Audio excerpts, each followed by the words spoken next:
Bună! Suntem Florina Și Cristina de la Another Side of Me și astăzi am pregătit pentru voi filmulețul cu preferatele lunii octombrie. Iar așa am întârziat cu filmulețul, dar avem câteva produse noi care ne-au plăcut foarte mult și ne-am gândit să vă spunem și vouă câteva cuvinte despre ele. Haideți să începem! O să începem cu câteva produse de îngrijire a părului. Am aici un serum excepțional de la Yves Rocher. E pentru prima oară când încerc un astfel de produs, de obicei foloseam uleiul uscat, însă acesta are o altfel de textură, e pur și simplu ca o loțiune sau o cremă foarte subțire. Îmi place mult pentru că nu rămâne absolut deloc în păr, adică nu se simte în păr, îl lasă foarte mătăsos și hidratat. Și spre deosebire de ulei se aplică mult mai ușor. Uleiul după ce l-a aplicat rămânea monstruoasă pe mâini și nu știu, era mai greu de întins, însă acesta e foarte light și are o altfel de textură, îmi place mai mult decât un ulei, chiar îl recomand. Eu am aici un șampon, acesta am încercat și unul de la firma Jaia. Din păcate nu are traducerea română, noi l-am luat set cu un balsam și au fost amândouă într-o foliuță cu traducere, dar din păcate am aruncat-o și nu mai știu să vă spun exact multe informații despre el. Că era antimătreață și că avea ridiche neagră, dar mai mult nu știu să vă spun. La început, când l-am luat și l-am folosit primele dăți, am fost super încântată, pentru că, în rând, îmi plăcea că oferea și volum și nu mi se mai părea că aș avea probleme cu scalpul, dar, practic, după mai multe folosiri, am început să am și puțină mătreață. Dar am zis că totuși o să-l folosesc până în termin și să-mi formez o părere finală despre el. Curăță foarte bine părul, dar îmi și provoacă puțină mătreață în partea din față, dar cum am zis o să-l termin și o să revin cu o părere finală despre el. Oricum știu că a fost foarte ieftin, noi l-am luat la set cu un balsam. Eu zic că merită să îl încercați pentru că chiar e ok. Mai e ceva ce nu prea-mi place la el, mirosul. Nu pot să zic că e foarte urât, dar e un... Oricum nu miroase ridiche neagră deloc. Miroase, nu știu, e practic o combinație între parfum și ceva mai greu, așa, și nu pot să zic că îmi place mirosul.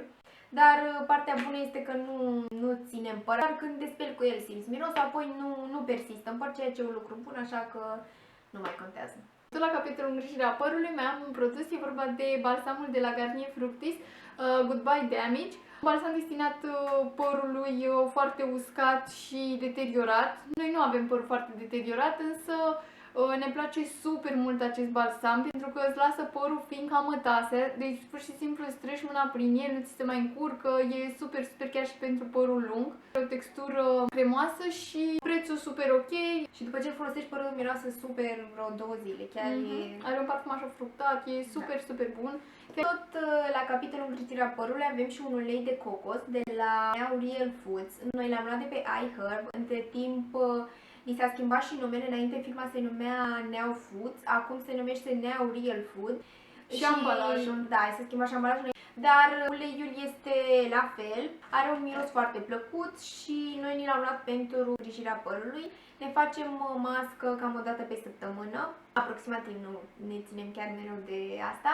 De obicei îl încălzim la microunde și apoi îl aplicăm cald pe păr, câteodată mai amestecăm și cu alte uleiuri, dar de obicei îl folosim singur și chiar ne face părul foarte fin și ne place super mult. Acesta este 100% purș nerafinat, are 591 de ml și o să vă lăsăm și linkul în căsuța cu descriere pentru că nu mai știu exact cât am dat pe el, dar oricum la cantitatea asta ne ajunge foarte mult timp și se merită să vi-l luați pentru că o să vă țină super mult. O să observați o diferență după ce o să-l folosiți, chiar ajută foarte mult. În aceasta am mai avut un produs preferat de la Jaia, e vorba de gelul de igienă intimă, Intimate Creamy Wash, cu acid lactobionic. L-am mai menționat, însă nu vi l-am arătat până acum, l-am mai menționat într-un alt clip. E super bun, l-am înlocuit pe cel de la Favisan pe care îl foloseam de ani de zile și e foarte cremos, are un preț super accesibil, în jur de 15 lei pentru 500 de mililitri. Îl găsiți prin farmacii, plafare și la sediul lor din Vitan, chiar și în unele magazine online. Chiar vi recomandăm, există mai multe tipuri. Noi l-am încercat pe acesta prima oară, însă cred că o să mai încercăm și celelalte variante. Avem și un gel de duș preferat pe care l-am folosit intens luna aceasta. Este un gel de duș goman de la Yves Rocher cu măr și anason. Are și niște particule mici exfoliante cu negru, nu știu dacă se văd, care sunt semințele de kiwi. Are un miros foarte drăguț de măr, mi se pare E că super miroasă. măr verde, chiar Da, miroase mi se pare că super. miroasă a combinație între măr verde și încă ceva. Nu știu exact ce, dar e foarte, mirosul este foarte, foarte plăcut. Particulele exfoliante nu sunt dure, exfoliază pielea foarte blând și chiar lasă și un parfum foarte plăcut. Poate fi folosit chiar zi de zi, este blând cu pielea. Îi recomandăm, nouă ne place foarte, foarte mult. Tot la îngrijirea corpului intră și acest gel cu aplicator rolon pentru îmbunătățirea fermității pielii din noua gamă Derma Spa. Nouă ne place foarte mult acest gel, da. În primul rând are un miros, mie mi se pare că miroase a caramel, nu știu, ceva foarte dulce și plăcut. Și are aici un aplicator cu biluțe pentru masaj și e super util pentru că practic îți faci direct pe piele cu acesta și nu mai ai nevoie de o perie să te masezi sau să încerci să te masezi cu mâna, destul de complicat. Apeși pe ambalaj, este produs și te masezi pur și simplu cu el pe piele. Mie mi se pare mult mai ușor de folosit așa și îmi place pentru că hidratează și pielea și are și un miros extraordinar. De efecte nu mă pronunț încă pentru că nu-l folosesc de atât de mult timp.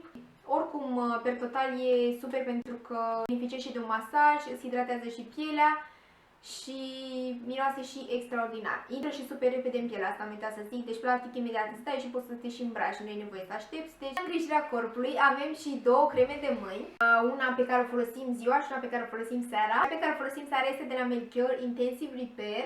Crema aceasta este nou lansată, din păcate nu mai am cutiuța în care a venit să vă spun mai multe detalii despre ea și pe ambalaj nu scrie, dar noi pe aceasta o folosim seara pentru că ni se pare că e mult mai hidratantă. De obicei noi aplicăm înainte să ne culcăm. Intră destul de repede în piele, pare mai hidratantă decât cea de la Dove, dar un lucru care nu prea îmi place la este mirosul. Mi se pare că miroase A plante. plante și nu e... E pe bază de extract de plante, Da. Sigur, pentru că are un miros, Nu știu, are un miros mai pregnant. urâțel așa. Și de asta am zis că nu o să o folosesc ziua pentru că Eu o folosesc și ziua la birou. tot timpul vine și îmi vine așa, nu știu, un miros nu prea plăcut. Deci nu pot să zic că e extraordinar mirosul, dar își face treaba și dacă o folosim seara, oricum ne culcăm și nu ne mai deranjează, deci e foarte bună pentru asta. Dar cealaltă este de la Dove, tot din gama nou lansată Derma Spa. Aceasta este... deci are un miros. Toate produsele Derma Spa au fost realizate în colaborare cu parfumieri renumiți care au lucrat și pentru Dior și pentru foarte multe branduri cunoscute și au un parfum unic și super, super frumos. Deci ne plac la nebunie Nici asta toate. nu face excepție, deci are un miros extraordinar. O folosesc de plăcere. Nu e nevoie de o cantitate foarte mare, eu aplic foarte puțin. Și ce îmi place la ea, după ce o aplici, practic simți că ai un fel de barieră, simți mâinile super fine, exact ca și cum ai avea o mătase. Îți îmbracă mâinile practic într-un și îți rămân super fine, pur și simplu catifelate.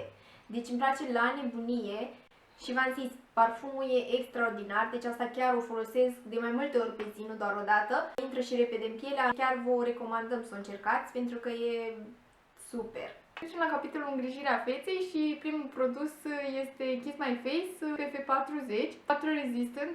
Noi folosim SPF pe tot parcursul anului, însă iarna folosim un SPF mai mic, adică vara folosim 50+, iar toamna și iarna încercăm să folosim 30, 40. Am cumpărat-o de pe iHerb. Prima oară când folosim varianta aceasta cu SPF 40, până acum foloseam tot de la Kiss My Face varianta cu SPF 30.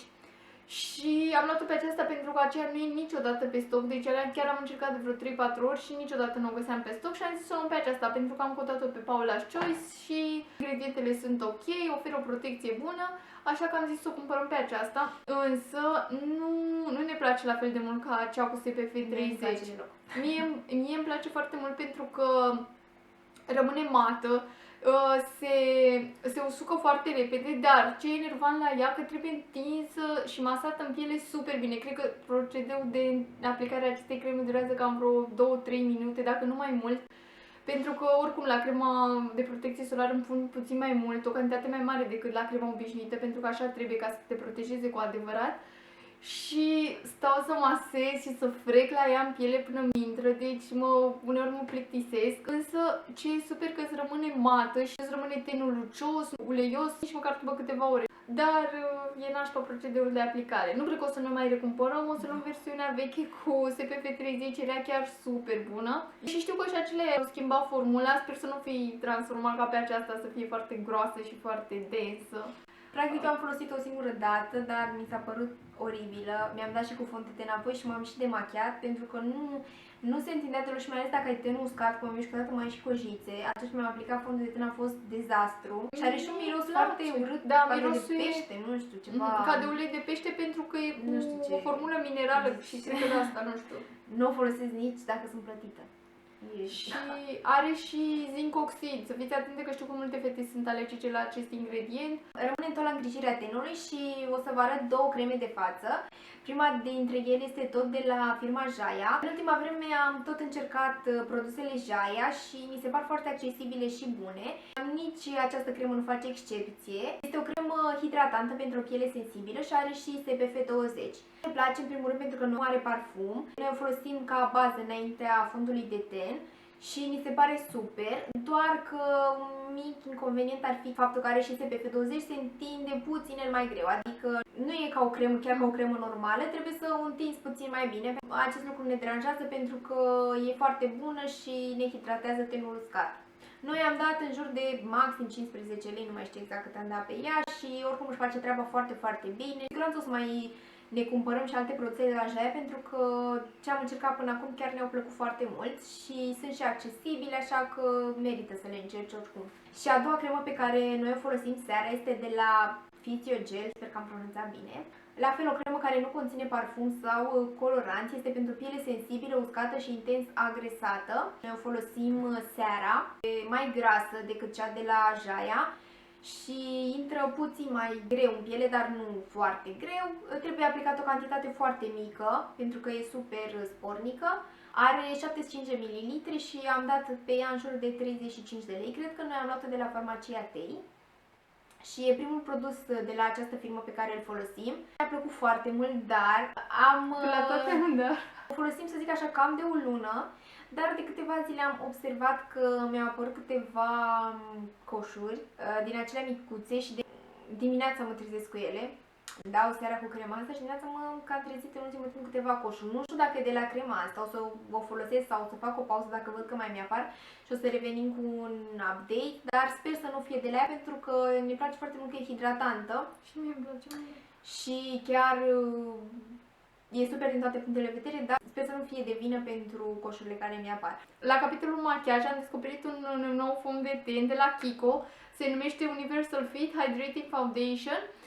Un fond de ten, așa cum îi spune și numele, foarte hidratant. Citisem o grămadă de review-uri și văzusem multe videoclipuri produsele Kiko și chiar ne doream și de mult de tot, însă în România nu se găsesc nici măcar online. De fapt, poți să faci comandă pe la ei pe site, dar transportul e destul de scump. Și am avut o prietenă super drăguță care a mers în vacanță în Italia și ne-a adus și nouă două fonduri de ten. Pentru că doream să încercăm și nu știam ce mi s-ar potrivi și am luat două. Însă am dat o bară cu nuanțele, nu ni se potrivesc deloc, sunt mai închise. Nici aceasta, nici la celălalt fond de ten. Îmi place super mult textura acestui fond de ten, a fost și super ieftin, a fost în jur de 5 euro, cred. Dar nuanța este foarte închisă, așa că sunt nevoită să amestec cu ceva mai deschis. Chiar se potrivește denumirea fond de ten hidratant pentru că e perfect pentru tenul uscat. Îmi place super mult textura, are o acoperire medie, chiar ar fi fondul de ten perfect dacă aș fi nimerit și nuanța. Sper să mai pun mâna în viitor pe o nuanța pe care mi se potrivește mie, chiar îmi place mult, mult de tot. Pe mine pot să zic că nu prea m-a dat pe spate, deși e pentru ten uscat, mie mi se pare că nu mi s-a potrivit, dar suntem diferite. Și tot la capitolul machiaj am un produs pe care îl folosesc de ceva vreme, deci am descoperit în luna octombrie, dar am uitat să vă spun luna trecută despre la favorite. E vorba despre Benefit Gimme Brow, e cel mai bun produs pentru sprâncene pe care l-am folosit până acum. E așa mititel și drăguț, pare de păpuș, periuța în special e minusculă. Aceasta e versiunea full size, deci nu e o versiune mini, e super cute. Îmi place mult de tot pentru că e foarte ușor de folosit și efectul e unul natural, nu-ți desenează sprâncenele ca și cum ar fi tatuate sau mai știu eu, nu sunt in your face, e super bun. Periuța nu se încarcă cu prea mult produs, e natural, sprâncenele nu se rămân tari și fixate, că unele întăresc firul de păr din sprânceană și îți rămân așa, nu știu, o senzație, nu ți se transferă, rămâne toată ziua, chiar dacă, de exemplu, m-a prins ploaia, nu îți curge sau ceva de genul. E super, super bun. E puțin cam scump, are 3 grame și costă în jur de 70 de lei, cred, dar își merită toți banii pentru că ții foarte mult din el. Nuanța medium deep, care e un pic cam închisă pentru mine. Data viitoare o să-mi iau nuanța light to medium, care sunt convinsă că mi se potrivește perfect. Aceasta e un pic cam închisă, însă nu foarte notabil. Și îmi place mult de tot, vi recomand, dacă căutați un produs pentru sprâncene care să natural și să definească sprâncenele, ăsta este cu siguranță cel mai bun. În ultima vreme am folosit, deși e toamnă și ar trebui să folosesc rușuri mai închise, nu știu, nu... Folosim și rușuri închise. Da, dar nu prea am avut dimineața, așa... de obicei, că plecăm... Da, nu ai chef să-ți dai cu ceva da. și e și prea puternic pentru birou și folosim mai mult în weekend rușuri închise. Însă în timpul săptămânii am folosit rușul acesta Velvet Rose, nuanța 378 Velvet Rose. Pe cameră cred că pare puțin mai închis, dar este fapt un nude. Da, este nude. Sunt dată cu el pe buze. Este din gama coloriș, după cum probabil v-ați dat seama după ambalaj. E super drăguț, îmi place că e nude, se aplică ușor, e foarte cremos, nu usucă buzele, deci cam tot ce ai putea cere de la un ruj. Rezistă cam vreo 3 ore, să zic, pe buze, dacă nu mănânci și bei poate chiar mai mult, și e super pentru a folosi zi de zi. Ultimul produs la capitolul machiaj e cel mai frumos, dar am lăsat ultimul. Produsul care arată cel mai bine din toată colecția noastră de machiaj e vorba despre blushul Blushing Heart Triple Baked Blusher.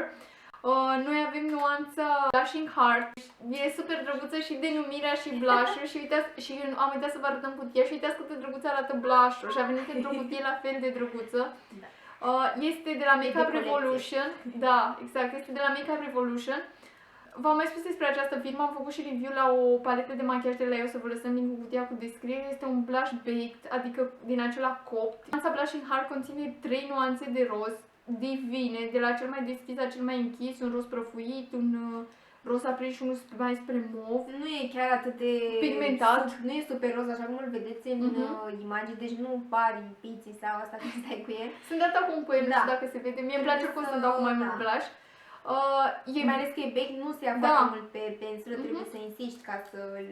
Și nu știu dacă vedeți, acum le-am amestecat pe toate 3. În general nu le folosim separat, doar amestecate toate 3. Pentru că sunt greu de folosit, sunt foarte mici și oricum arată mult mai bine folosite împreună. Și nu știu, e divin, îmi place enorm de mult și prețul e unul accesibil. L-am luat de pe site-ul Aoro, să vă lăsăm link-ul în cutia cu descriere. E divin, acolo găsiți multe produse Makeup Revolution și au multe nuanțe la acest blush, găsiți și nuanțe de pece și nuanțe spre maro și foarte multe. Sunt super, chiar vi le recomand. Avem și 2 parfumuri preferate în luna aceasta. Parfumul meu este de la Ceruti și se numește 1881. Pe acesta l-am primit de la Julie. Mulțumim, Julie! Și îmi place la nebunie. Și mie îmi place la nebunie. Nu m-aș pricepe să vă spun, să vă descriu parfumul și nici nu am căutat să văd cu ce este.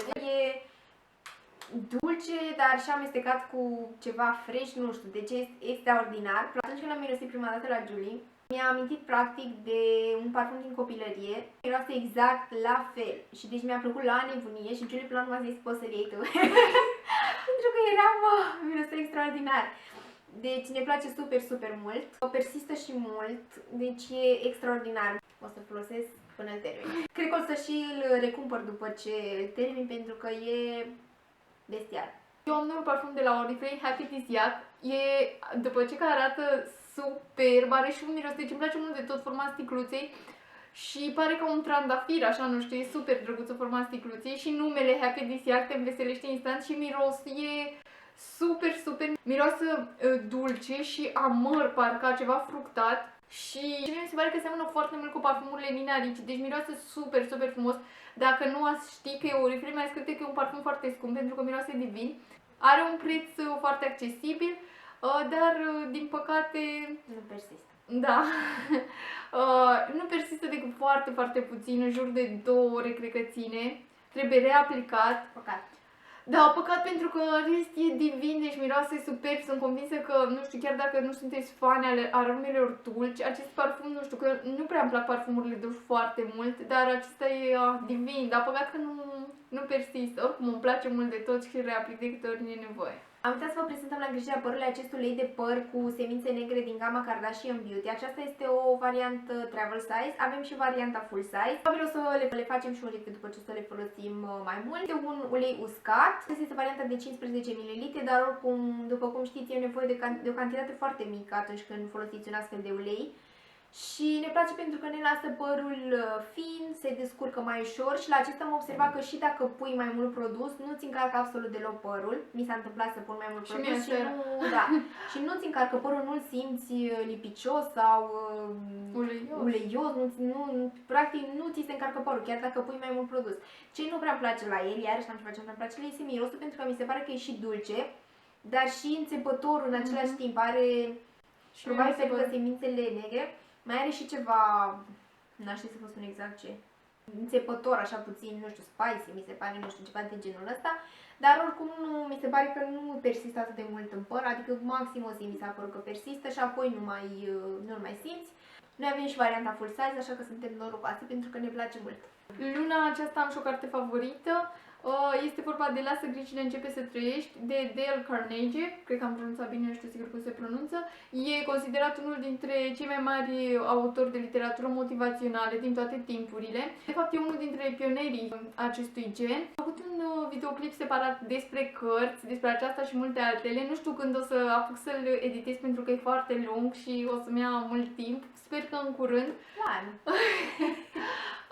În ultima vreme am citit foarte multă literatură motivațională, am povestit în acel clip mai multe și asta e una dintre cărțile mele preferate, nu pot să zic all time, nu doar dintre cărțile pe care le-am citit în ultima vreme.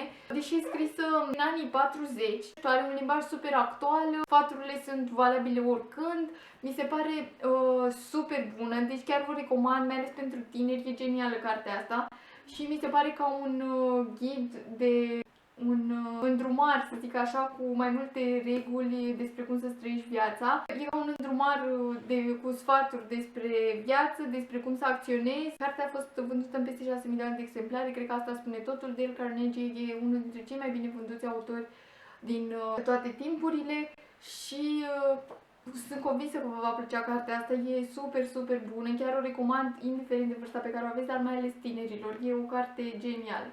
Acestea au fost preferatele lunii octombrie, sperăm că v-am tentat cu produsele noastre și sperăm că v-a plăcut videoclipul. Ne puteți da like, share sau subscribe și ne vedem săptămâna viitoare cu un nou videoclip. Pa! Pa! Bună! Bună! Bună! Suntem Dorina Și Cristina de la Another Side of Me și Julie de la